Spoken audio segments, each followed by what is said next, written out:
조금 높겠습니다. 지금 서울 지방의 기온은 5.9도입니다. 지금까지 이상민이었습니다. KBS 제일라디오 5시 뉴스를 마치겠습니다. KBS.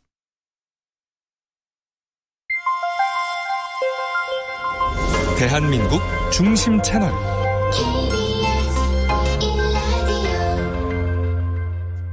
Listen, everyone.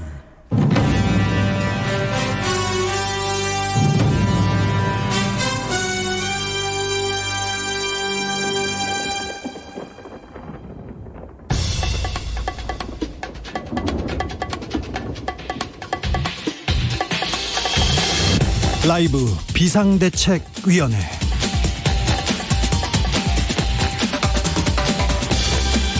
(2020년 3월 11일) 수요일입니다. 안녕하십니까, 비대위원장 주진우입니다. 미래통합당과 미래한국당 사이에 미묘한 갈등이 시작됐습니다. 미래통합당의 비례용 위성정당, 미래한국당 비례후보 공천을 두고 황교안 대표와 한성교 대표의 마음이 다릅니다. 미래한국당 공천관리위원회에서도 통합당 연기인사들을 배려할 생각이 전혀 없다, 이렇게 말했는데요. 미래통합당은 당혹스러운 분위기입니다. 통합당 연기인사들은 이제 어떻게 되는 걸까요? 염동열 미래통합당 인재영입위원장 연결해서 더 자세한 부분 들어보겠습니다. 코로나19 확산세가 꺾이나 했는데 수도권에서 집단 감염이 발생했습니다. 대구 지역의 추가 확진자도 다시 100명대로 늘었는데요. 대구시는 신천지 교인이 많이 사는 곳을 특별 관리하기로 했습니다. 신천지 신도 중에 아직 코로나 검사를 받지 않은 사람은 1,300여 명에 이른다고 합니다. 제2의 신천지 사태를 막으려면 어떻게 해야 하는지 기독교 내 이단 전문 언론인 바른미디어의 조미듬 대표와 이야기 나누겠습니다. 김학의 전 법무부 차관의 성폭행 고소 사건이 지난 1월 소리소문 없이 마무리됐습니다. 검찰은 증거가 불충분하다는 이유로 수사 10개월 만에 혐의 없음 처분을 내렸습니다. 이제 김학의 수사팀에게는 김학의 전 차관과 윤중천 씨 항소심이 남아있는데요. 관련 내용은 어떻게 되는지 재판 5분 전에서 짚어보겠습니다. 라이브는 계속돼야 한다. 여기는 라이브 비대위입니다.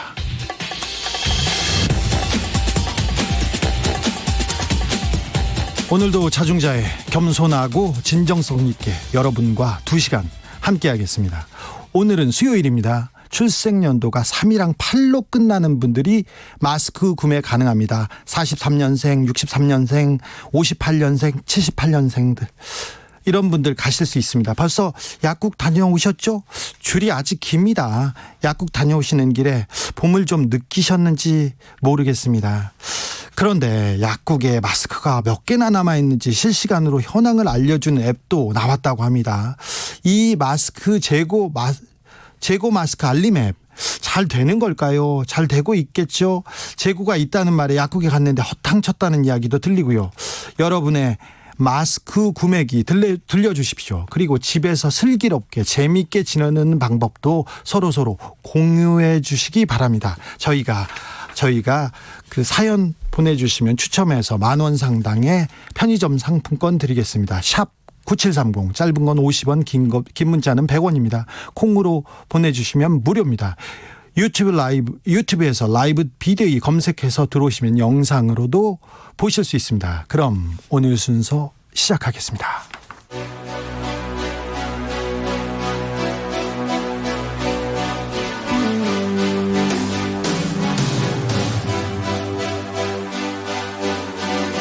라이브는 계속되어야 한다. 살아남아야 한다.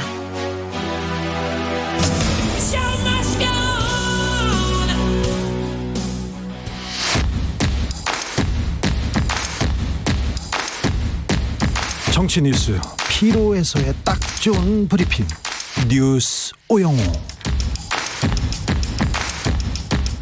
정상근 기자, 어서 오세요. 안녕하십니까? 네, 잘 지내셨죠? 네, 잘 지내고 있습니다. 네, 마스크 어떻게 구매하셨어요? 마스크요? 네. 네, 마스크 한번 구매를 해봤습니다. 네. 어떻던가요? 오브제에 맞춰서. 예. 갔더니 대형이 없어서요. 예. 중형을 샀습니다. 네. 잘 안 네. 맞아요. 뒤에 네. 그 귀에 거는 그 줄을 이렇게 늘려야 되고 그런 불상사는 아니죠? 뭐 다행히 뭐 귀에는 들어가는데 네. 코랑 입만 간신히 막혔습니다. 그렇습니까? 네. 그 정도면 충분합니다. 충분합니다. 7073님 오늘 약국으로 마스크 사러 갔다가 추운 아침에 어린아이 데리고 온 엄마 보더니 어르신께서 양보하자 해서 맨 앞으로 보내시게 하더라고요. 네네. 멋진 어르신 만나 행복했습니다. 이런 분들이 있어서 이런 따뜻함이 있어서 코로나를 저희가 이길 수 있습니다. 그렇습니다. 구로 콜센터에 우려하던 집단 감염 사태가 나왔습니다. 확진자가 벌써 90명이 넘었다고요? 네, 이 중앙방역대책본부는 오늘 오전 기준으로 이 서울 구로구 신도림동의 콜센터와 관련해 코로나19 확진자가 총 90명이라고 밝혔습니다. 콜센터 직원이 77명이고요. 이 직원의 가족 등 접촉자가 13명이었습니다. 많이 나왔네요. 네, 이 지역별로 보면요. 이 서울이 62명, 인천이 15명, 경기도가 13명입니다. 이 가족 접촉자를 제외한 그러니까 이 콜센터 직원만 놓고 보면 모두 11층 콜센터에서 근무를 했다라고 합니다. 같은 콜센터지만 다른 층에서 근무했던 직원들도 있거든요. 거긴 553명인데 이분들은 아직 뭐 양성 판정이 나온 분들은 없고요. 예. 일단 자가격리 상태에서 진단 검사를 받고 있습니다. 그리고 이 해당 콜센터 건물에는 오피스텔도 있는데요. 네. 이 총 140세대가 있고 거주자는 200여 명 된다라고 합니다. 오피스텔 거주자 같은 경우에는 유증상자를 중심으로 이 선별진료소에서 검사를 받고 있는 중이라고 합니다. 콜센터 직원 중에 네네. 신천지 신도들이 나왔나요? 네, 신천지 신도들이 있다라는 얘기가 있었는데 실제로 신천지 신도가 5명 있는 것으로 네, 현재까지는 그렇군요. 밝혀졌습니다. 다만 이들은 진단 검사에서 모두 음성 판정을 받았습니다. 그러니까 뭐 신천지 신도들이 뭐 아직까지는 이 감염의 매개다 이렇게 판단을 할 수가 없는 그렇습니다. 상황인데요. 네. 다만 이 신천지 신도임을 밝히지 않았을 가능성도 있기 때문에 이 당국은 신천지 신도가 더 있는지 확인할 것이다라고 설명을 했습니다. 콜센터 직원이 집단 감염됐다. 가족 그리고 주변 그리고 이동 경로에서 확진자가 더 나올 가능성이 좀 있겠네요.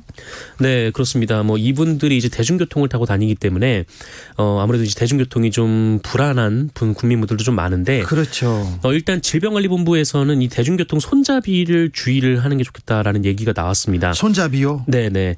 이 정은경 중앙방역대책본부장이 관련 브리핑을 했는데요. 지하철과 철도, 이 버스 같은 대중교통은 불특정 다수가 밀집돼서 이용을 하고 있는데 그렇기 때문에 이 코로나19에 어떻게 노출이 됐는지 역학조사로 밝히는 데는 한계가 있다라고 말을 했습니다. 예. 그러면서 이 사람들의 손이 많이 닿는 부위를 소독제로 자주 닦는 등의 이 전반적인 소독, 환기, 위생 관리가 중요하다라고 말을 했습니다.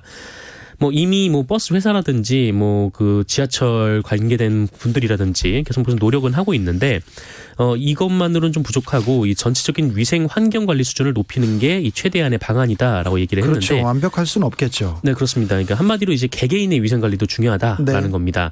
그래서 가장 중요한 것은 이 버스나 지하철의 손잡이, 네, 이런 것들을 잡으면 이 손의 접촉으로 인해서 바이러스가 묻을 수가 있기 때문에 일단 뭐 지하철에서 내리면 이 손 세정제나 비누를 이용해서 잘 씻어야 한다. 잘 씻어야죠. 네. 손을. 네. 라고 합니다. 그리고 이게 정말 중요한 건데요.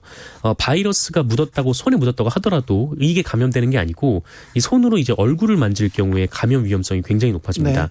그래서 이 손을 지하철에서 내릴 동안은 당분간은 얼굴을 만지지 않는 것이 네, 좋다.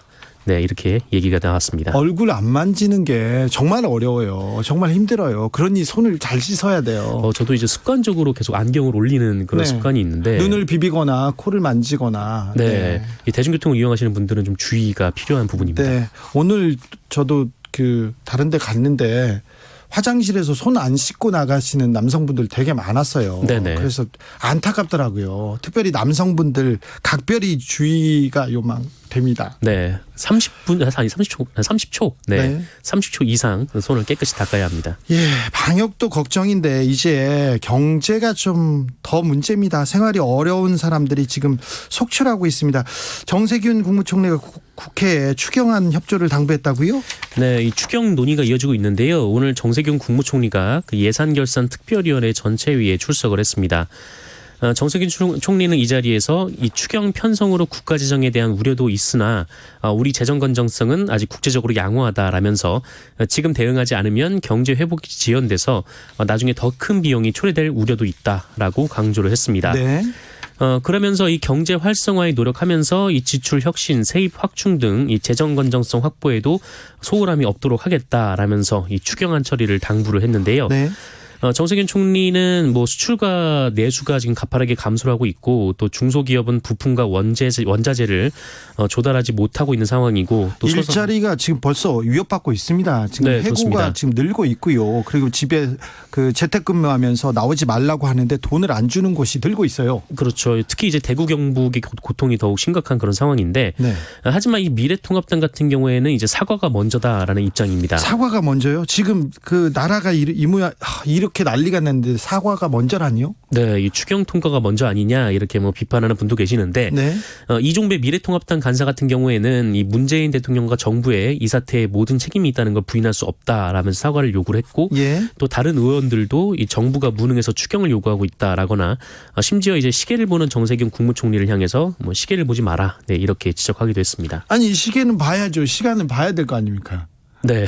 그런데 그렇습니다. 아직 국회는 추경 증액 논의를 지금 막고 있는 것 같습니다. 청와대 입장은 어떻습니까? 네, 일단 청와대는 뭐 국회 상원과는 별개로 지금 여당과 정부와 함께 이 추경을 증액하는 방안에 대해서 논의를 하고 있습니다.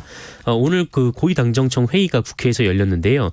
현재 국회에 제출된 기존 추경안이 11조 7천억 원인데 네. 이 규모보다 더 늘리자 이런 방안이 제기가 된 겁니다. 네. 특히 이 대구 같은 경우에는 좀 굉장히 좀 어려운 상황인 만큼 이 대구나 경북에 대한 지원이 더 들어가야 된다라고 그 이낙연 전 국무총리가 현장의 목소리를 전하기도 했는데 네.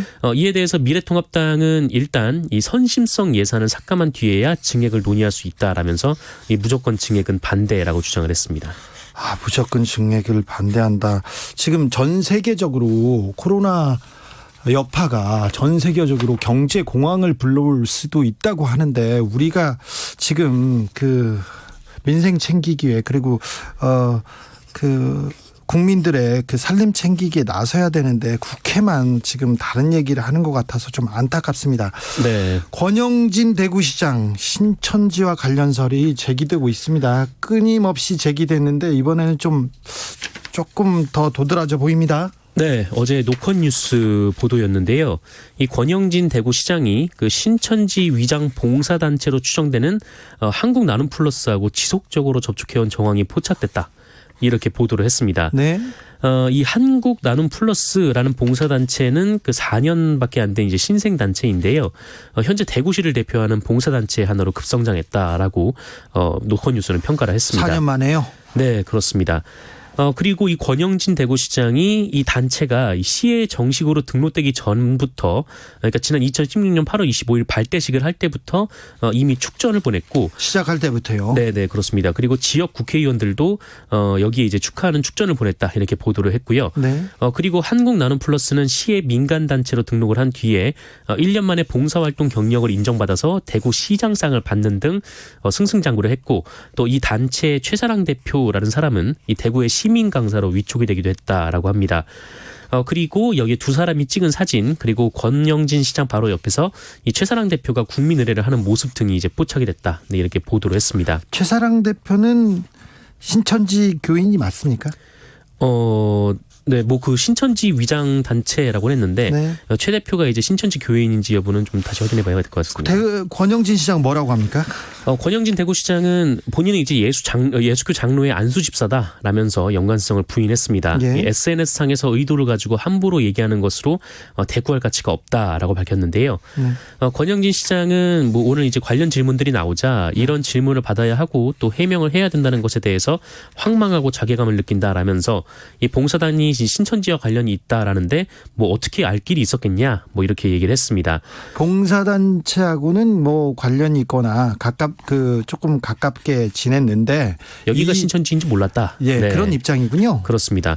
뭐 사진 찍은 것과 관련해서도 이 봉사활동이 끝나고 뭐 사진을 찍자라고 하는데 뭐 시민들도 다 사진을 찍어드리는데 이 신천지라고 알았으면 사진을 찍었겠냐? 뭐 이렇게 반발을 했습니다. 네, 그럴 수 있죠. 그리고 이 뉴스원이 또 관련 보도는 아니고 이 신천지에 대한 이제 그 정치권과 연루된 그 내용을 보도를 하기도 했는데 네.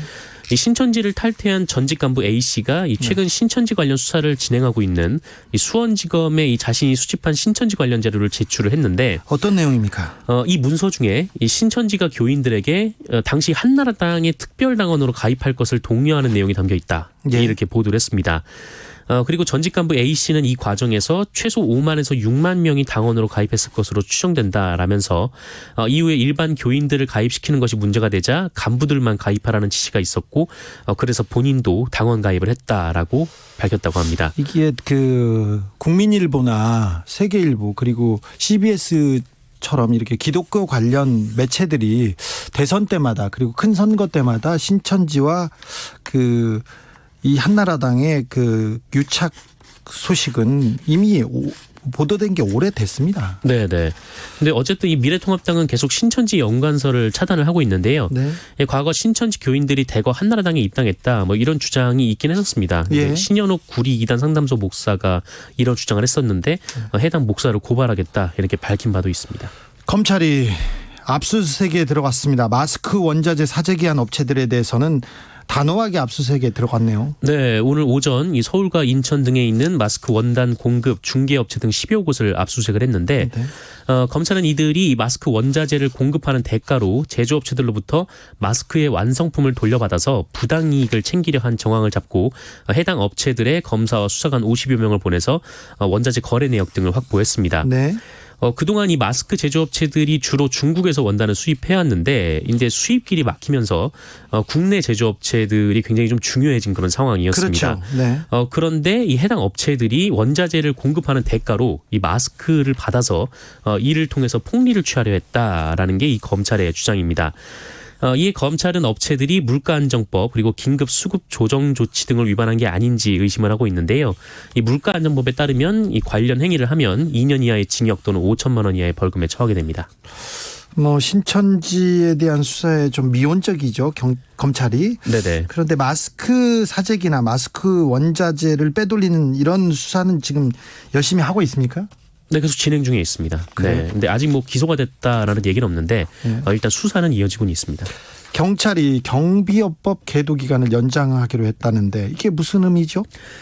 네. 최근 이 경비하시는 분들에 대해서 이 경비 업무 외에 다른 일들을 시키는 그 일부 사람들이 있습니다. 이른바 갑질을 하는 건데. 네, 청소시키고 조경하고 뭐 심부름도 시키고 그런 분들이 있었죠. 네, 뭐 주차도 해라 뭐 이런 사람들도 있는데 근데 사실 이것이 법 위반입니다. 네. 법 위반이기 때문에 관련해서 2018년 11월에 서울중앙지법에서 이게 유죄 판결이 나온 바도 있습니다. 네, 그러면 안 됩니다. 네, 이 경비분들은 관련법에 따라서 시설 경비만 할 수 있기 때문에 뭐 다른 일을 시켜서는 안 되는데요. 네.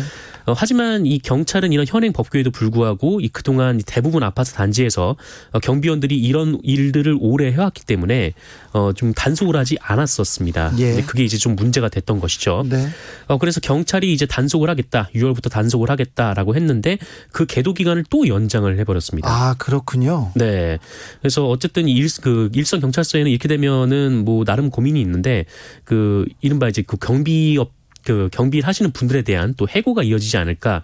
뭐 한편에서는 좀 이런 걱정을 하시는 분도 있지만 뭐 그럼에도 불구하고 이게 법 위반이기 때문에 빠르게 단속을 해야 된다라고 주장하시는 분들도 있습니다. 계도 기간을 얼마나 연장하기로 했습니까? 원래 6월인데 일단 12월까지로 연장하기로 했습니다. 일단은요. 네.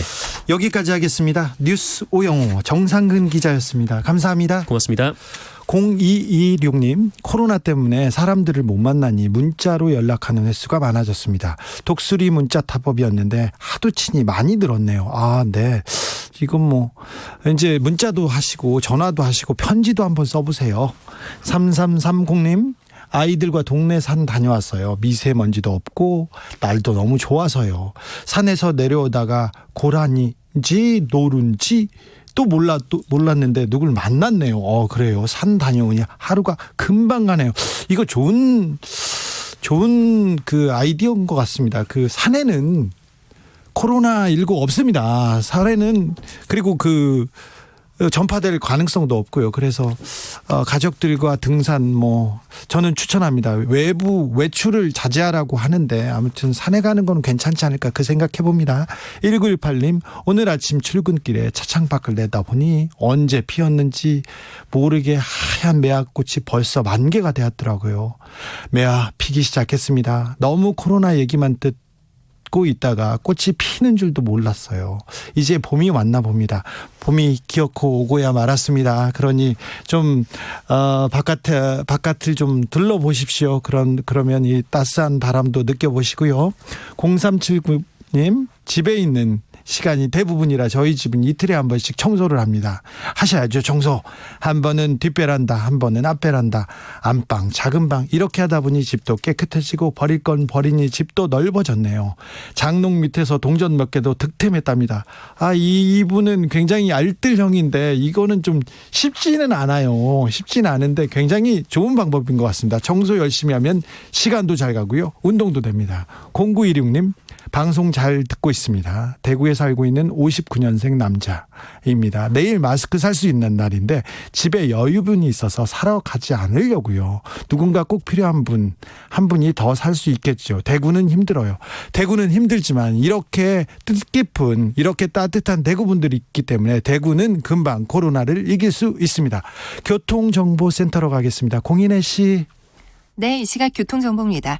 일찍부터 귀가를 서두르는 분들 있으실 텐데요. 서울 시내 간선도로 위로 돌발 상황이 많습니다. 먼저 분당서로 성남 쪽 청담대교 북단에서 남당 방면으로 2차로에서 사고를 처리 중입니다. 이 영향으로 강변북로 구리 방향 성수대교부터도 제속도를 못 내고요. 이전 한남대교 부근 1차로에서도 사고가 발생하면서 뒤로 원효대교부터 밀리고 있습니다. 강서쪽으로 이동하시기도 더딘데요. 반대 일산 방면 성수에서 양화대교 쪽으로 정체 서행하고요. 올림픽대로 공항 쪽은 동작대교 부근에 서 있던 고장난 차 정리됐지만 여전히 영동대교부터 한강대교 쪽으로 더딥니다. 이후 성산 일대로도 밀리고 있습니다. 서부간선도로 성산대교 방면은 목동교 지난 2차로가 작업으로 막혀 있는데요. 부근 정체가 극심합니다. 금천교부터 종점까지 전 구간 제속도를 못 내고 있고요. 경부고속도로 서울 방향 기흥 동탄 부근 꽉 막혀 있는 이유 이전 시간 있었던 작업의 영향입니다. KBS 교통정보센터였습니다.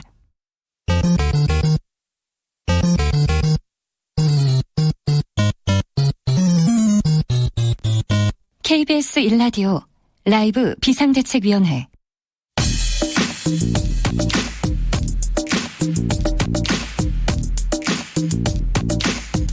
쏙 인터뷰 귀에 쏙, 맘에 쏙, 쏙 인터뷰 시간입니다. 미래통합당 비례대표 공천 이야기 좀 해보겠습니다. 황교안 미래통합당 대표가 당초 통합당 영입인재 위주로 미래한국당 비례대표를 공천해야 하겠다 이런 입장이었어요. 그런 줄만 알았죠. 그런데 한선교 미래한국당 대표가 받아들일 수 없다. 나는 내 갈 길 가겠다. 이런 얘기를 하셨어요. 이렇게 된다면 이제 미래통합당 영입 인재들은 어디로 가야 하는지 당 내부 상황이 어떤지 염동열 미래통합당 인재영입위원장 연결해서 들어보겠습니다. 안녕하세요.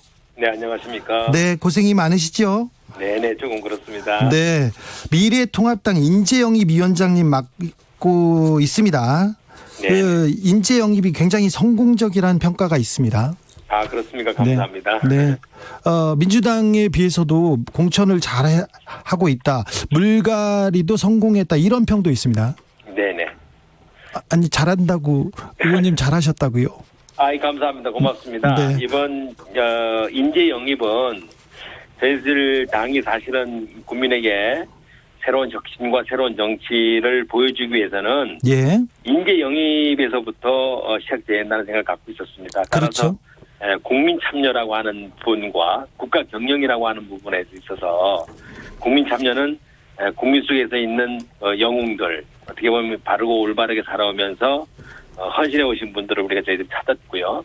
또 사회적 약자 편에 있거나 또 사회자 약자 그리고 특히 청년과 여성들 또 주부들 이런 분들을 모셔서 새로운 정치를 펼치려고 나름대로 최선을 다했는데 네. 이렇게 좋게 평가를 해주셔서 감사를 드립니다. 역시 미래통합당 역시 선거 때 저력을 보여준다 이런 생각을 해봅니다.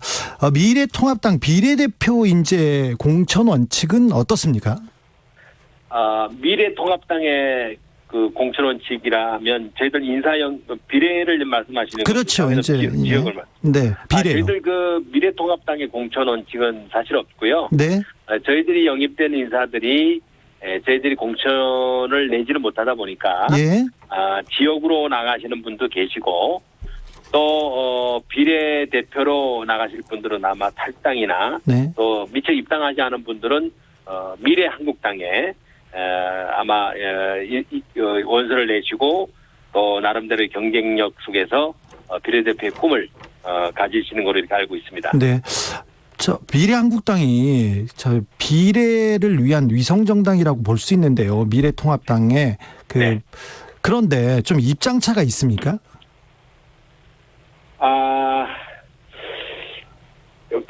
결국은 저희들 당에서 자매정당이라고 하지 않겠습니까? 네, 자매정당이니까 일단 그 말을 들어야죠. 미래통합당 얘기를 안 듣습니까? 뭐 듣는다기보다는 연장선에서 네, 또 저희들이 인재 영입을 통해서 국민에게 울림을 줬고 또 외연을 확대시켰고 또 자유한국당의 당시에 네, 이런 그 외연을 높였기 때문에 그런 연장선에서 예, 지속됐으면 좋겠다라는 생각을 갖고 있습니다만은 여러 가지 선거 관리에서 보는 시각 예. 또 미래한국당이 가지고 있는 여러 가지 시각들이 다소 이견이 있다 이렇게 생각을 합니다. 아니 미래통합당에서 다 갔는데 이견을 가지면 좀 곤란하시겠네요.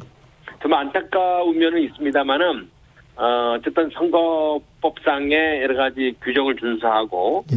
또 저희들이 인재를 영입한 이런 원칙과 또 그렇죠. 의의를 잘 살려서 예. 아마 미래한국당에서 불이익은 받지 않고 예. 그렇다고 특혜를 또 받지 않은 상태에서 공정하게 한다면 이미 이분들은 국민에게 검증을 받았고 또 자신의 가치를 내리고 당의 가치를 위해서 또 새로운 정치를 위해서 들어오신 분들이기 때문에 매우 경쟁력이 있다 이렇게 생각을 합니다. 네. 박근혜 전 대통령의 변호인 유영하 변호사 미래한국당에서 공천을 받지 못할 가능성이 있습니까? 사실 유영하 변호사는 이제 제가 영입 인사도 아니고요. 예. 또 미래한국당의 실무적 역할을 하지도 않고 있기 때문에 예. 또 여기에 대해서 충분하게 우리 의견을 나누는 정도의 관계는 아니기 때문에 네. 제가 뭐라고 얘기를 드리기가 어렵네요. 아, 그렇습니까? 한선교 미래한국당 대표가 국민의당 안철수 대표에게 그 손을 내밀고 있는데 당대표도 넘길 수 있다고 했는데 이것도 그러면 다른 당 소식이라고 해야 됩니까? 이제 평가는 할 수가 있고요. 예. 어떻게 아마, 보세요? 네. 나름대로 안철수 대표가 만약에 오신다고 한다면 네. 이 또한 또 하나의 이런 그 보수의 또 야권의 통합이 아닌가 이렇게 생각을 합니다. 다만 안철수 대표가 지금 거절하고 있고 네. 또 이것이 이제 공개가 돼서 예. 다소 좀 여러 가지 좀 이렇게 불편하고 아쉽습니다만은 그 시도 자체는 네. 상당히 야권 통합을 위해서 보수의 새로운 가치를 위해서는 필요할 수 있는 부분이다 이렇게 생각을 합니다. 네, 보수의 외연을 위해서 안철수 대표와 손을 잡는 것도 뭐 좋은 시도인 거는 같습니다. 네네. 염동열 위원장님, 네. 위원장님이 여러 그 인재 많이 영입하셨는데 네. 이 사람은 미래한국당에서 이렇게 국회의원이 돼서 비례대표가 돼서 네. 정치권에 좀 나와줬으면 좋겠다, 나서줬으면 좋겠다 이런 분 있습니까? 사실 이제 저희들이 1차에서 11차까지 했는데 네, 한 분 한 분들이 다 소중하고요. 또 한 분 한 분들이 국민을 대표하고 사회적 약자를 대표하고 또 계층을 대표하는 매우 소중한 자산들이고요. 특히 저희 미래통합당이 가지는 보수의 가치는 당으로서의 가져야 할 당연한 가치입니다만은 저희들이 정권을 갖는 수권 정당으로서의 모습은 대한민국 전체 국민을 보는 시각이 필요하다라고 생각을 해서 1차 우리 영입했던 김은희 우리 테니스 코치죠. 네, 평범한 직장인이었습니다만은 네, 미투 1호의 주인공이 결국은 우리 쪽의 아젠다보다는 어떻게 보면 상대방의 아젠다와 문제를 갖고 있는 분이었는데 네, 저희 당의 모심으로 인해서 인권에 대한 문제, 또 특히 여성과 스포츠에 대한 인권의 문제를 우리가 이렇게 함께 관심을 가지고 또 거기에 대해서 정치권에서 노력할 수 있는 기회가 마련됐다는 차원에서 그분도 굉장히 소중한 자산이고요. 위원장님. 이종원, 네. 네네. 네. 자랑하라니까 이게 끝이 없네요. 제가 너무 할 얘기가 너무 많아서요. 네네네. 그 한 분으로 네네. 하고요. 위원장님 미래통합당에서 네네. 박찬주 전 대장님 영입하셨는데 거의 1호로 영입하셨는데 그분이 네. 공천에서 탈락했네요. 네네. 그게 또 뭐 미래통합당의 힘이기도 합니다만 좀 안타까운 점이 있네요. 제가 그 박찬주 대장님에 대한 영입은 사실은 이제 제가 직접 맡지를 않았기 때문에 한교안 대표가 하셨구나 이거는. 네, 평가하기는 좀 어렵습니다만은 뭐 여러 가지 예석하고 좀 안타까운 일이라 생각합니다. 그렇습니다. 불출마 선언하셨어요. 아쉬워하는 네네. 지역구 주민들이 굉장히 많다고 들었습니다. 네네.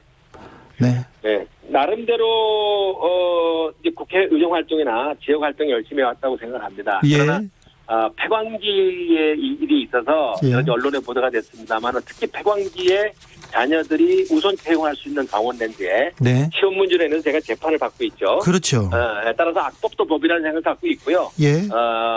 설사 억울하고 예. 다소 이것은 석연치 않은 뭐 재판 결과라고 한다 하더라도 네. 실질적으로 그것은 흠결이 있는 것만은 사실이고 또 우리 공천하는 데 있어서의 다소 이슈가 된다고 생각을 해서 네. 인재 영입위원장으로서의 솔선수범해야 되겠다. 네. 라는 생각으로 어떻게 보면 깔끔하게 네. 저는 불출마를 했습니다. 저 예. 위원장님한테 제가 그거 좀 아프게 물어보려고 했는데 벌써 이렇게 이실직고 하시면 어떻게 합니까? 괜찮습니다. 그런데 예, 예. 강원랜드 뭐 폐광 지역이고 주변에 있는 사람들 채용한다 이렇게 얘기하는데 강원랜드 채용 비리 때 사실 네. 권성동 의원이 훨씬 많이 좀 혐의가 있다고 했는데 권성동 의원은 무죄, 염동열 의원은 유죄, 좀 억울하잖아요. 좀 약간 오해가 있었습니다. 이분들은 정식 직원이 아니고 교육생이었고요. 네. 또 팩트법에 보면 지역의 자녀들을 우선 채용해야 한다. 그리고 네. 신랑 군수가 추천할 수 있다. 이렇게 되어 있습니다. 그래서 네. 저희들이 아마 지역 사무실에서 폐광지의 광부의 아들 딸들을 추천한 것으로 보이고요. 네.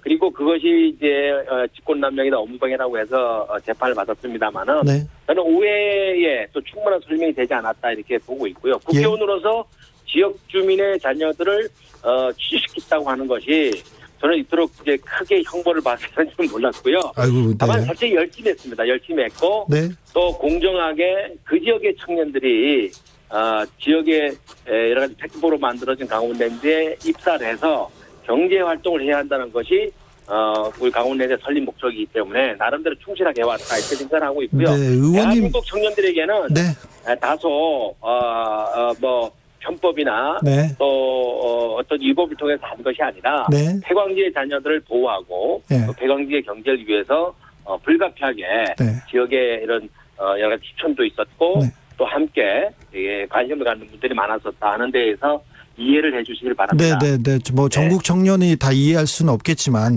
네네. 의원님은 뭐 지역구 의원이고 이렇게 네. 노력한 부분이 제가 어느 네. 정도 왜 그랬겠다 이해가 됩니다. 근데 네네. 권성동 의원은 더 많이 했는데 이거 채용비리 이거 무죄 받았어요. 염동열 의원은 좀 약간 억울할 것 같습니다. 자, 네. 권성동 의원도 강원의 맹주라는 권성동 의원도 컷오프됩니다. 미래통합당은 이렇게 공천을 이렇게 칼처럼 합니다. 네네. 그런데 어떻게 하신답니까 이분은? 아마 이제 여러 가지 고민을 하실 거고 우선 재심 청구를 한 걸 알고 있고요. 네. 또 권성동 의원은 이제 강원도뿐만 아니라 또 우리나라 정치인 중에서 담백하고 순발력도 있고 상당한 논리를 갖춘 탄탄한 이제 정치인이라고 생각을 합니다. 네. 그런 차원에서 이번 여러 가지 이제 공천에 있어서의 뭐 기준이나 뭐 이런 부분에 있어서 부합되지 못한 부분이 없다라고 생각하겠지만 저는 뭐 좀 이번 아쉽다. 그리고 우리 권성동 의원이 강원도의 선거를 주도하고 또 강원도의 또 보수의 가치를 만들어가는 데는 꼭 필요했던 정치인이었다 이렇게 생각을 합니다. 그래요? 참 권성동 의원은 무죄 받았는데 유죄 받은 염동열 의원이 또 이렇게 또 위로를 해주시네요. 더불어민주당에서 비례연합정당 참여한다고 투표를 하네, 전당원 투표를 하네, 어떻게 하네, 지금 말이 많습니다. 어떻게 보십니까? 사실 이제 연동제는 뭐 늘 이제 전문가들이나 정치인들이 말합니다만은 이렇게 다양화된 정치의 소리를 담는다라고 하는 차원에서 사실 연동제가 나왔고요. 예.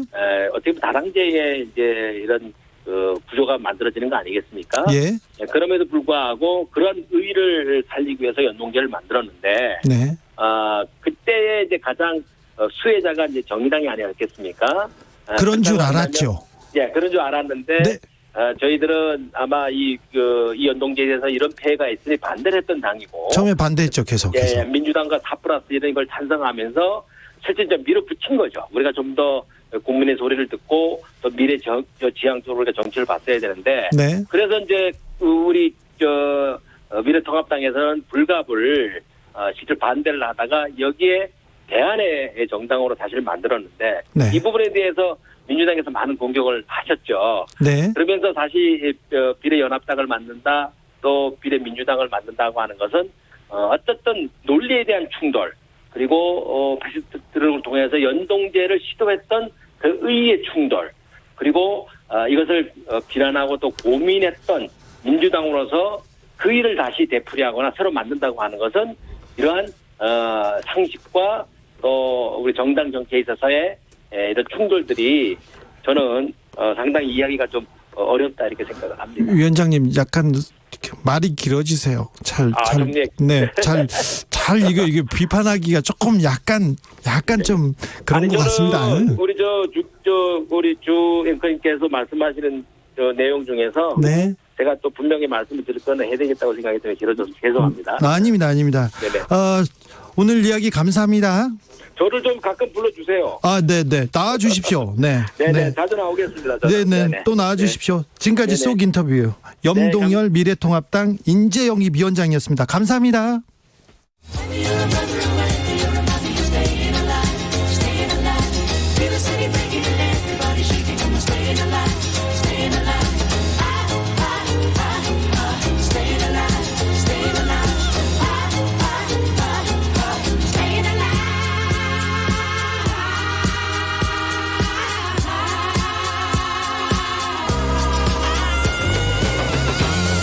KBS 1라디오 라이브 비상대책위원회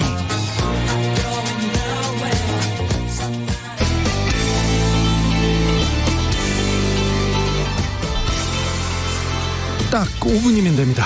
5분 동안 대한민국 정당 소식을 국제심판처럼 공평하고 공정하게 전해드립니다. 오창석의 5분당. 오창석 평론가 어서 오세요. 네, 안녕하세요. 오창석입니다. 오늘은 어떤 소식을 준비해 오셨나요? 네, 이제 각 정당별 소식을 가져와 봤는데요. 이제 공천이 마무리되고 있는데 각 정당별로 아직도 잡음이 있습니다. 잡음이 또 늘고 있습니다. 예, 더 커지고 있습니다. 네. 먼저 더불어민주당. 그렇죠. 여기 큰 잡음이 있습니다. 네, 지금 전당원을 대상으로 설문조사를 시작해야 되는 입장인데요. 정당의 주인은 당원이다 이렇게 표현하고 싶습니다. 네. 더불어민주당 같은 경우는 최고위원회를 열어서 약 80만 명의 권리당원을 대상으로 비례연합정당에 대한 참여를 묻는 온라인 투표를 실시하기로 결정했습니다. 언제 한답니까?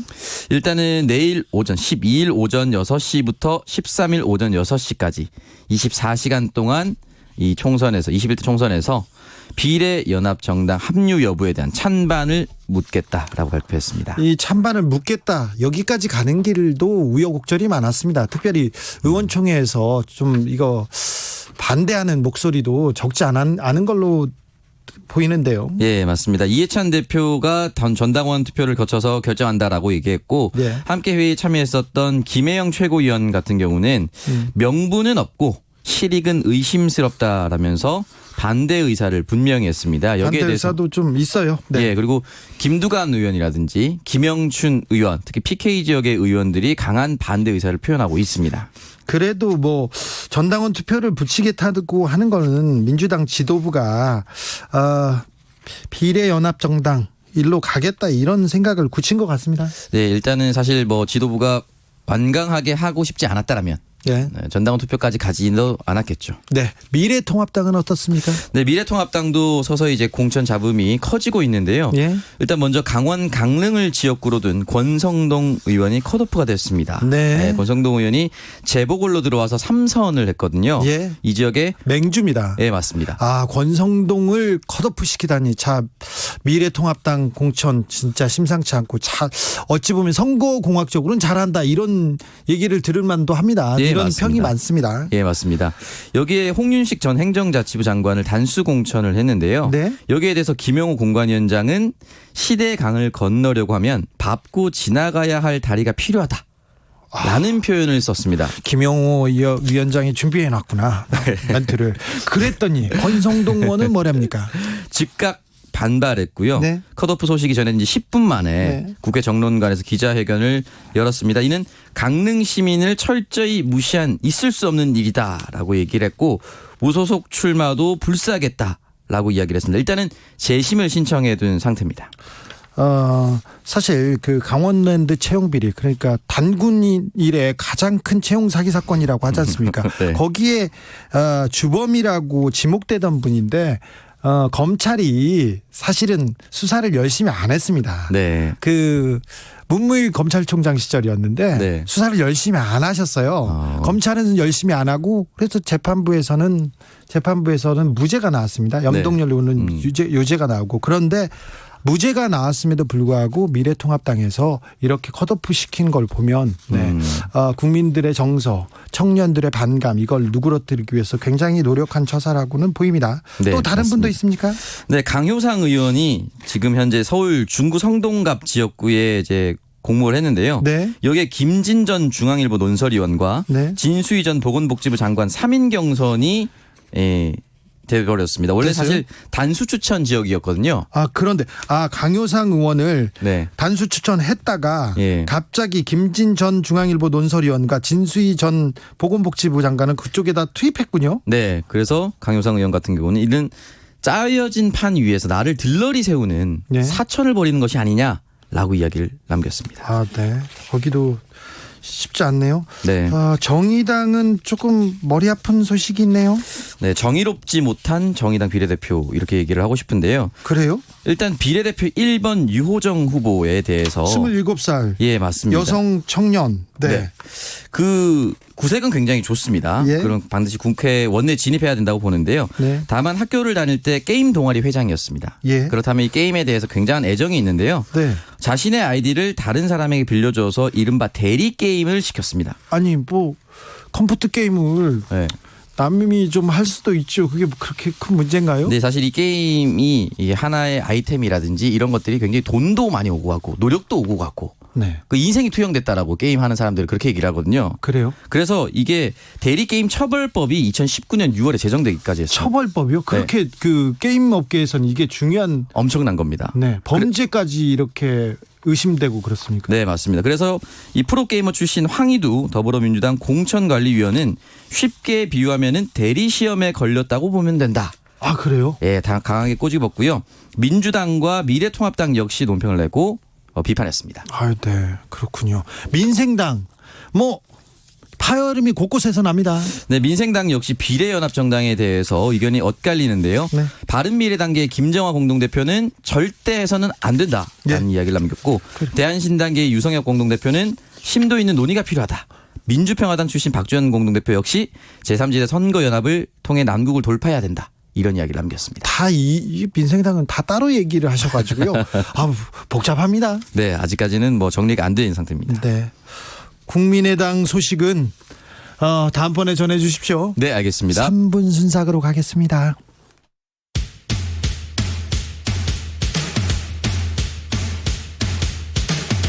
바쁜 현대인들을 위한 오늘의 고농축 인터뷰 3분 순삭 순식간에 지나갑니다.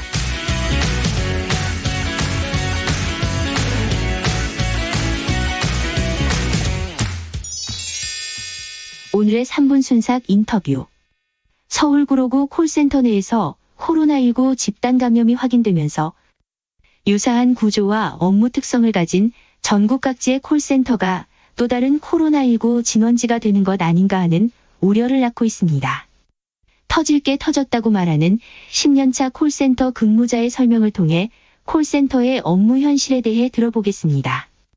MBC 라디오 김종배의 시선집중과의 인터뷰입니다. 터질 때 터졌구나. 콜센터 환경이 네. 이거는 정말 그 누군가 한 명이 걸리면 집단적으로 정말 전파력이 어마어마하게 커질 수밖에 없는 그런 구조였기 때문에 예. 콜센터가 마스크를 쓰고 업무를 한다라는 건 선을 덧대고 이제 그렇게 말을 한다라는 거는 고객한테 정확한 네네. 그러한 전달이 되기가 좀 어려운 부분이 있고요. 그리고 8시간 동안 마스크를 쓰고 업무를 말로 하는 직업이잖아요. 그렇죠. 예, 그렇기 때문에 그 마스크의 또 위생. 솔직히 지금 만약에 콜센터 상담원들이 뭐 일을 놓게 된다.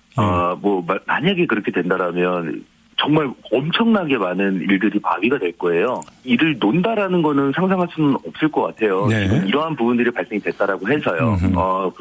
그렇지만 저는 지금부터라도 네. 원청이나 아니면 그 일을 받아서 하고 있는 하청에서 정말 좀 강력한 방역 대책. 네. 일단 그것부터라도 일단은 먼저 좀 시행을 해야 된다라고 보고요. 네. 그리고 만약에 이런 일이 터졌을 때 상담원들이 이제 본인들은 회사에서 지시를 받고 시키는 대로만 움직이다가 그렇죠. 본인들도 근데 피해를 보는 가장 1차적인 사람들인 거잖아요. 그렇죠. 그렇죠. 그 사람들에 대한 보호를 해주는 그러한 조치가 네네. 이루어져야 된다라고 봅니다. 구로구 콜센터 집단 감염 확인으로 서울을 비롯한 수도권 방역에 비상이 걸렸습니다. 서울의 콜센터 현황은 어떻게 되는지, 민간 콜센터는 어떻게 관리 감독할 건지, 잠시 멈춤 캠페인을 제안하는 박원순 서울시장의 계획을 들어보겠습니다. CBS 라디오 김현정의 뉴스쇼와 가진 인터뷰입니다. 이 해당 건물은 즉각 폐쇄가 됐고요. 예. 방역 조치가 이루어졌는데 그게 11층에 근무했던 콜센터의 직원 207명과 예. 그 가족들 중에 나와 있는 숫자고요. 예. 그래도 만에 하나 저희들이 그 건물 전체 직원들 특히 7, 8, 9층에 근무했던 예. 다른 콜센터의 직원 550명도 전부 검체를 채취해서 지금 조사를 하고 있습니다. 문제는 뭐 사실 이런 보험회사 콜센터뿐만 아니라 예. 카드회사라든지 전자제품 수리센터라든지 예. 정수기 회사 이런 다양한 유형의 콜센터가 사실 소래는 많거든요. 많아요. 그래서 저희들이 뭐 이런 사례를 선제적으로 차단하기 위해서 수도권 내에 있는 모든 민간 콜센터 예. 또 서울시 다산 120 같은 예. 이런 공공 콜센터 이런 전체 현황 조사와 또 관리와 대안이 지금 필요한 시점입니다. 서울시가 운영하는 곳은 그런데 민간 콜센터들까지도 뭔가 특단의 조치를 내릴 수 있나요? 권고할 생각이 있으세요? 그럼요. 그래서 오늘 오후에 당장 금융기관 콜센터 운영기관이라든지 콜센터 인력 파견업체 관계자들이 긴급회의를 갖습니다. 그래서 저희들이 이미 주장하고 있는 사회적 거리두기, 잠시 멈춤이라고 하는 이런 캠페인에 동참하도록 하고 또 콜센터 행동 수칙을 공유할 생각입니다. 지금 말씀하신 같이 이렇게 서울 소재 콜센터만 해도 417군데가 되고요. 많더라고요. 전국적으로는 745개가 됩니다. 네. 인터뷰 3분 순삭에 이어 오늘의 퀴즈 드립니다. 코로나19의 지역사회 확산을 최소화하기 위해 대한민국 시도지사협의회는 2주간의 잠시멈춤 캠페인을 제안했는데요. 다음 중 잠시멈춤 캠페인에서 제시한 실천 수칙이 아닌 것은 무엇일까요? 1번 마스크 착용과 손 씻기로 개인 위생 수칙을 늘 지킨다. 2번 외출을 자주 하고 지인들과 연락해 시내 번화가에서 모임을 갖는다.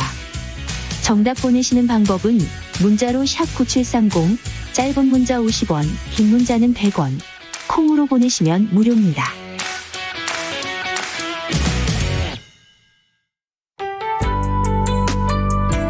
김진숙 민주노총 부산본부 지도위원이 SNS에 이런 글을 올리셨어요. 콜센터는 옛날의 공장이다. 여성 노동자들이 창문도 없는 공장에 다닥다닥 붙어 앉아 미싱 밟고 실밥 따던 공장, 지금은 미싱 대신 온종일 말을 한다. 박정현의 생활의 발견 들으면서 라이브 비데이 1부 마무리하겠습니다. 저는 6시에 2부에서 다시 뵙겠습니다. 너에게 못 들려줘 조금 아쉬워 맛있는